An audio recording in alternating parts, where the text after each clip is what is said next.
La première fois que Dieu parla d'une voix audible à William Branham, il avait environ 7 ans. Il venait de s'inscrire à une école de campagne située quelques kilomètres au nord de Jeffersonville, dans l'Indiana. Mais c'était un chiffre parfait. Alors, lisons maintenant ceci. Dans les visions du prophète William Marion Branham. Il nous dit ceci: et quand je me suis mis à prier, eh bien, cet ange que je vois, celui que vous voyez sur la photo, je l'ai vu suspendu au-dessus du lit.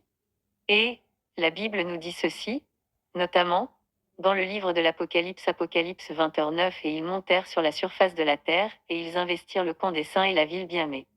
Mais un feu descendit du ciel, et les dévora. Quel est ce feu?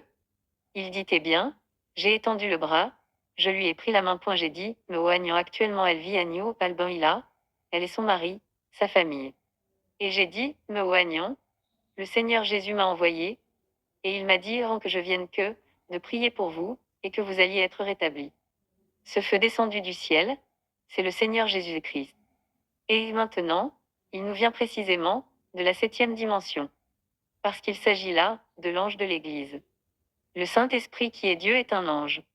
Et la parole de Dieu nous dit ceci: c'est ici est l'intelligence qui a de la sagesse. Les 7 têtes sont 7 montagnes, sur lesquelles la femme est assise. Apocalypse 17h9. Cette femme qui est, rappelez-vous, la femme au vase d'huile dans l'assemblée de Thyatire du prophète Élie. La femme est remplie les 7 bidons d'huile avec une qui était inépuisable. Il s'agit de qui? Du Saint-Esprit qui est Dieu. Et maintenant, les qui sont les 5 sages? Et la Bible nous dit ceci: 5 sont tombés. Il s'agit des 5 prophètes majeurs depuis Éphèse, Moïse avec le ministère des tables de loi, jusqu'à le Seigneur Jésus-Christ avec le ministère de la tempérance. Parce que Élie et Jean-Baptiste, et le Seigneur Jésus-Christ ne vient pas pour abolir la loi des prophètes, mais il vient pour l'accomplir. Le ministère de l'Église de l'Assemblée de Sardes se réfère à Jean-Baptiste. Qui est le Élie de cette assemblée?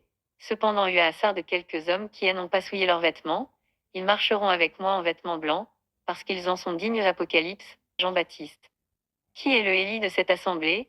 Cependant eu à Sardes quelques hommes qui n'ont pas souillé leurs vêtements, ils marcheront avec moi en vêtements blancs, parce qu'ils en sont dignes. Apocalypse 3h04.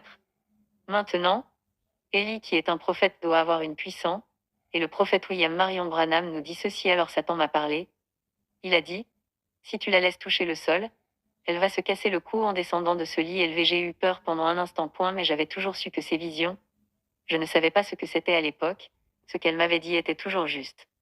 Alors, je suis allée de l'avant, je l'ai quand même laissé descendre du lit. Et Dieu m'en est témoin, à l'instant même où elle allait sauter du lit, ses 2 jambes se sont redressées. Sa fille a poussé un cri, en se tirant les cheveux, elle est sortie dans la rue, en courant, en criant de toutes ses forces. Des voisins sont venus de partout. Et elle était là, pour la première fois depuis 17 ans, elle allait et venait dans cette pièce, en louant Dieu. Je suis partie tout de suite, pour m'éloigner de là. Il dit: alors Satan m'a parlé. Nous comprenons donc que Satan est un serviteur de Dieu. Qui est dans l'Église? Cela signifie qu'il a perdu un siège dans le ciel. Lisons maintenant ceci: et la bête qui était, et qui n'est plus, est elle-même un 8e roi, et Apocalypse 17h11. La bête faisait partie des 7 esprits de Dieu. Et maintenant, il est perdu. Pourquoi? À cause du péché. Si celui a perdu sa place de prophète, il est devenu maintenant le faux prophète. Et la Bible nous dit ceci: et la femme que tu as vue, c'est la grande ville qui a la royauté sur les rois de la terre. Apocalypse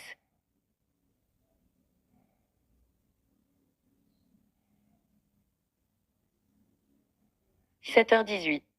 Il est allé dans une ville splendide après sa chute du ciel sur la terre, lui, et le tiers des étoiles du ciel. Chaque jour qui passe, nous écrivons tous chacun l'histoire de sa vie. Chaque minute, chaque seconde qui passe, nous sommes censés inscrire quelque chose de nouveau dans les pages de notre histoire que nous ne cessons de tourner. En ce qui me concerne, j'écris mon histoire avec le sang de Jésus.